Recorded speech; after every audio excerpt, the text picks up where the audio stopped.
Trop souvent, on se rend compte que les jeunes diplômés, ils arrivent, ils connaissent très bien les plateformes sociales, mais par contre, ils connaissent assez mal la marque pour laquelle ils vont démarrer, travailler.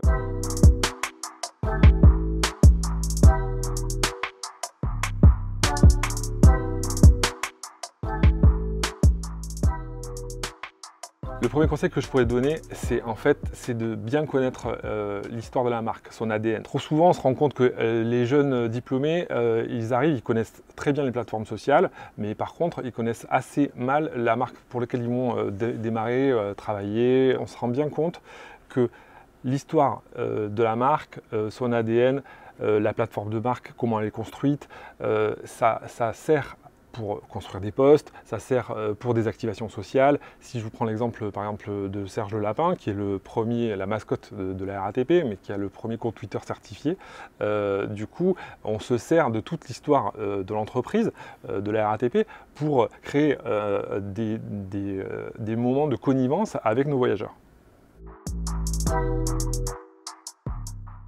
Ce qu'on recherche en fait quand on embauche un jeune diplômé, c'est qu'il ait une bonne connaissance des plateformes. Le second point, c'est qu'il y ait une autonomie relative, puisque en fait nous on est aussi là pour accompagner et former au départ, mais qui connaissent des outils de publication comme Outsuite, Buffer, Alcméon. Si je vous prends l'exemple de la RATP, c'est 30 comptes Twitter à gérer, une page Facebook, LinkedIn, YouTube, TikTok, bref.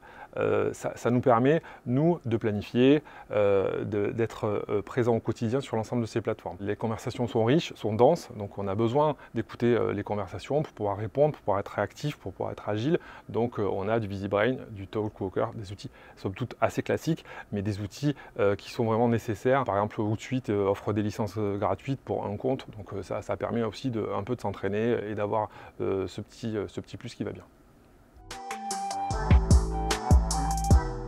Être community manager dans le monde du transport, on va dire que c'est un peu plus particulier que dans une marque classique. Si on prend l'exemple de la RATP, on a 5 millions de voyageurs par jour, ce qui veut dire qu'il y a toujours des aléas positifs ou négatifs sur le temps du parcours. Et là, en fait, aujourd'hui, le community manager, lui, il doit être, sa première qualité, ça doit être d'être réactif, d'être agile. L'important, c'est vraiment d'accompagner le voyageur au mieux, d'être présent avec la priorité pour l'information voyageur. Dans notre charte de la conversation, on a décidé d'avoir une tonalité empathique, connivante et jamais familière. Ça nous permet de s'adresser à l'ensemble de nos voyageurs en gardant ce ton un peu décalé sur les réseaux sociaux avec toute l'histoire qu'on a au travers des réseaux sociaux de la RATP. À tous nos community managers, la règle numéro 1, c'est qu'on ne répond jamais aux insultes.